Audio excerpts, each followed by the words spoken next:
E se eu te dissesse que a natureza nos deu uma farmácia completa e que a solução para limpar seus pulmões e acalmar essa tosse pode estar em uma receita ancestral? Prepare-se para conhecer um chá poderoso que combina 7 ingredientes de uma forma que você nunca imaginou, capaz de trazer um alívio que você pode sentir desde a primeira xícara.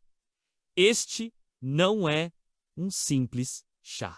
É uma infusão terapêutica, onde cada ingrediente foi escolhido por suas propriedades medicinais comprovadas ao longo de gerações. Juntos, eles criam uma sinergia que atua diretamente na saúde respiratória. Em tempos antigos, esse tipo de chá já era utilizado por nossas avós e bisavós para tratar diversas doenças respiratórias e problemas relacionados à tosse e ao muco. Com o avanço da medicina moderna, muitas dessas receitas caíram no esquecimento, mas a sabedoria popular permanece. Vamos resgatar esse conhecimento e sentir seus efeitos incríveis para preparar este elixir. Você vai precisar de 7 ingredientes poderosos.